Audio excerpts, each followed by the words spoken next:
అందరికీ కార్పొరేషన్ పదవులు వచ్చేసినాయి అంటే కాదు. ఇప్పుడు మనం వేసింది తొలి అడుగు మట్టుకే.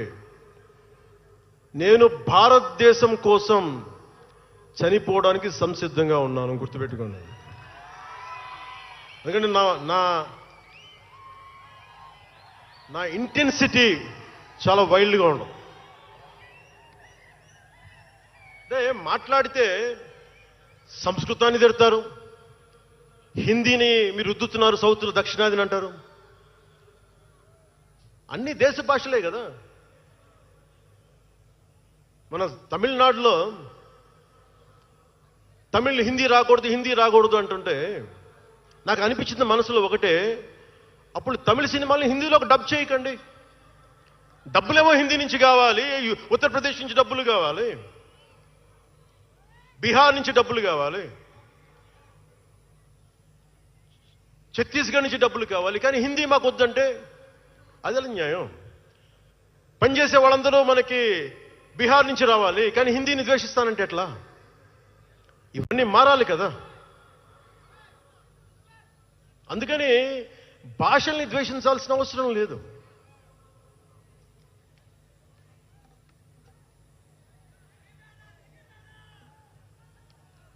మనం ముఖ్యంగా హిందువులందరికీ నేను చెప్తా ఉన్నాను, మీరు ముస్లింలను చూసి మీరు నేర్చుకోండి. పవిత్ర రంజాన్ మాసంలో ఉపవాస దీక్ష వహిస్తున్న నా ముస్లిం సోదరులందరికీ నా హృదయపూర్వక రంజాన్ శుభాకాంక్షలు. సంస్కృతాన్ని తిడతారు, గుళ్ళల్లో సంస్కృతాలు మంత్రాలు చదవకూడదంటారు. ముస్లిమ్స్ ఆ మాట అంటున్నారా? అరబిక్లోనే కదా, ఇద్దరు హిందూ ముస్లిం, ఐదరు ఆంధ్రప్రదేశ్లో ముస్లిం కావచ్చు, తెలంగాణలో ఉన్న ముస్లిం కావచ్చు, తమిళనాడులో ఉన్న ముస్లిం కావచ్చు, అరబిక్లోనే కదా మంత్రాలు చదువుతారు, ప్రార్థిస్తారు. హిందూ ధర్మంలో సంస్కృతంలో చేస్తారు. దానికి ఏంటి సమస్య? తమిళంలో చదవాలా, తెలుగులో చదవాలా, కన్నడంలో చదవాలా? ఆ విధి విధానాలు ఉన్నాయి, వదిలేసేయండి వాటిని. వాటి జోలికి వెళ్ళకుండా కష్టాలని వాటిని పట్టించుకోండి.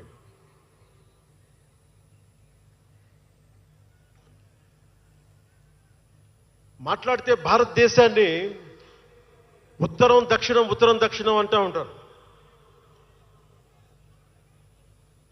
ఆంధ్రాని తెలంగాణ విభజన సమయంలో తెలంగాణ ఇవ్వకపోతే మేము ఈ భారతదేశానికి సంబంధించిన ఒక అన్న స్టేట్మెంట్లు చూసాం, అలాంటి నాయకుల్ని చూసాం.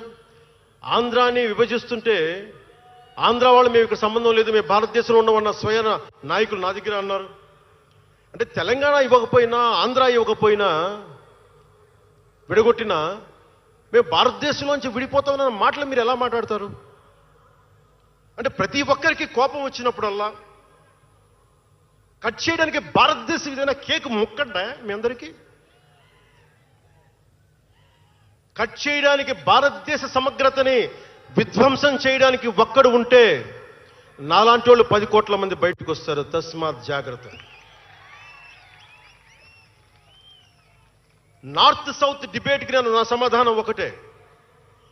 ఉత్తరాదిన ఉన్నది హిమాలయాల్లో, ఉత్తరాదినున్న హిమాలయాల్లో ఉంది పరమశివుని కైలాసం. దక్షిణాదిన ఆయన కుమారుడు కుమారస్వామి మురుగన్ నివాసం. ఈ దేశాన్ని విడగొట్టే ధైర్యం, సాహసం ఎవ్వడికి ఉందని నేను అనుకోను. ఆ భయం నాకు లేదు. వారు ఎంచుకున్న ప్రదేశం ఈ భారతదేశం. అలాంటి దేశాన్ని విడగొట్టాలి అనుకుంటే ఒకసారి ఆలోచించి మాట్లాడాలి. భాష వేరు, భావం వేరు.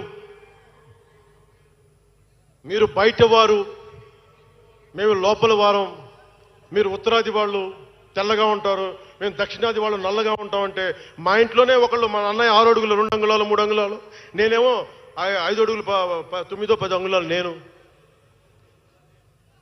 మా బంధువుల్లో అన్ని రకాల వాళ్ళు ఉంటాం. కొంతమంది నల్లగా ఉంటాం, కొంతమంది తెల్లగా ఉంటాం. ఏం చెప్తాం దీనికి? అర్థం లేని మాటలేంటి ఇవన్నీ?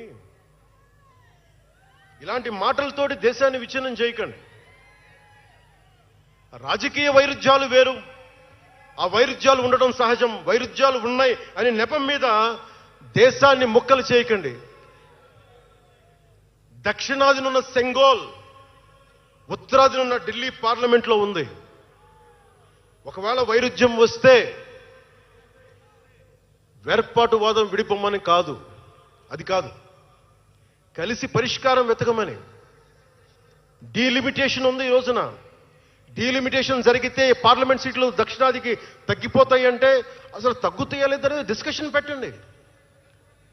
దానికి నేను రూపీ సింబల్ మార్చేస్తాను, నా భాషలో పెడతానంటే అప్పుడు మేము తెలుగులో కూడా పెట్టాలి, దానికి కన్నడ వాళ్ళు కన్నడలో పెట్టాలి, గుజరాతీ వాళ్ళు గుజరాతీలో పెట్టాలి, మహారాష్ట్ర వాళ్ళు మహారాష్ట్రలో పెట్టాలి. దేనికైనా ఒక వివేకం, ఆలోచన ఉండద్దా?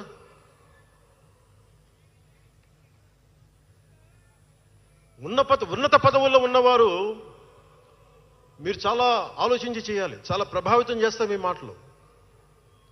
ఒకటి విధ్వంసం చేయడం తేలిక, ఒకటి నిర్మాణం చేయడం తేలిక, కష్టం. నేను వివక్ష అనుభవించలేదు అనుకుంటున్నారా మీరందరూ? తమిళనాడులో పెరిగినప్పుడు 14 ఏళ్ల వయసులో నేను తమిళనాడులో పెరిగినప్పుడు మైలాపూర్ స్కూల్ ఉన్నారే, గొల్టింగ వాడ అని పిలిచేవాడు. నేను నాకు అర్థమయ్యేది కదా గొల్టీ అంటే ఏంటి అనుకునేవాడిని. అదొక డెరిగేటెడ్ టర్మ్ అది. నేను మా మాస్టర్ గారిని అడిగాను, రామ్నాథన్ గారిని అడిగాను, సార్ ఇంత మాదిరి சொல்றாங்க సార్, గొల్టీని சொல்றாங்க సార్ అంటే ఆయన నాకు ఒకటే మాట చెప్పాడు. వాళ్ళని పిలిచాడు, వాళ్ళని తిట్టాడు ఏదో. ఏంటి సార్ గొల్టీ, ఎందుకు సార్ గొల్టీ మీనింగ్ అంటే ఆయన ఏదో నవ్వి వదిలేసి ఆయన ఒక మాట అన్నాడు, అరే தெலுங்குని రివర్స్ பண்ண గొల్టీ అని சொல்லுவாங்கடா, அப்படி என்ன பெரியார் தெலுங்குக்காரன் தான்டா, பெரியார் தெலுங்குக்காரன் தான், బలిజన్ నాయకుడు సార్ అవరు. ఆ టైంలో ఇప్పుడు మన తిరుపతి రాయలసీమలో ఉండే బలిజ నాయుడు కులానికి చెందిన వ్యక్తి పెరియార్ గారు, తెలుగు. ఆయన ద్రావిడ ఉద్యమ రూపకర్త.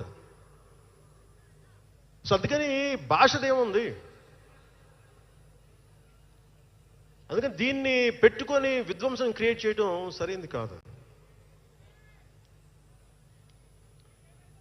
నేను మీకోసం